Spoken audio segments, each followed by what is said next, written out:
Всем привет, с вами снова я, Илья. Сегодня я вам буду показывать модификацию нашего iPhone 5s, который я вам показывал в прошлом видео. Я вам показывал также зарядное устройство и вот от него зарядное устройство. Вот оно. Напомню еще раз. Вот. Раз. И вот два. Вот оно заряжается. Можно носить также его в кармане. Слушать музыку там.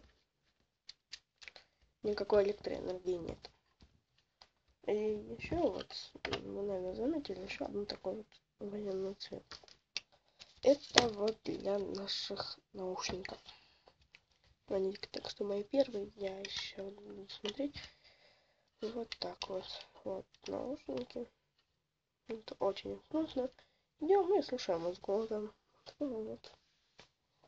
Вот так вот. Что видео достаточно коротким будет получаться. Ну или нет, еще неизвестно. И вот я такой вот квадратик взял. Это не для айфона.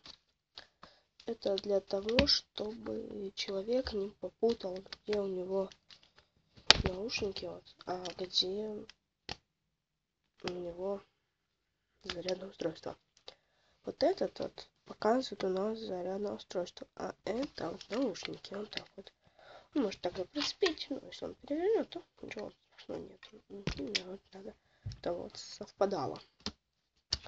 Давайте поставим все-таки это все на место.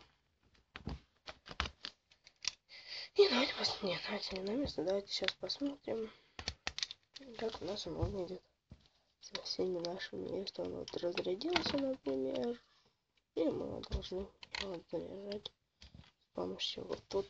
Будет выглядеть. Кажется, красиво, да?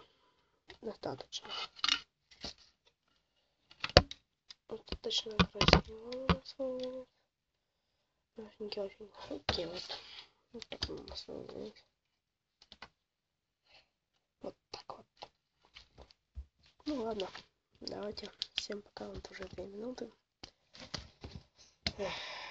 Следующий, сколько наберется лайков, столько я буду продолжать модификацию своего iPhone 5s. Ну, чем больше подписчиков, конечно, чем больше видео. Если лайков не будет, то относительно я, наверное, буду больше снимать видео. Ну, не буду, конечно, удаляться с YouTube, а буду смотреть. И, наверное, не буду просто выпускать видео. Сколько лайков, только серия будет про iPhone. Если наберется лайков 5, это минимальное для меня, то я, наверное, буду делать что-нибудь из дерева. Я уже начал делать меч, но пока не знаю. Если наберется 3, 4, 5 лайков, то буду снимать про дерево. Ладно, давайте, всем пока, удачи.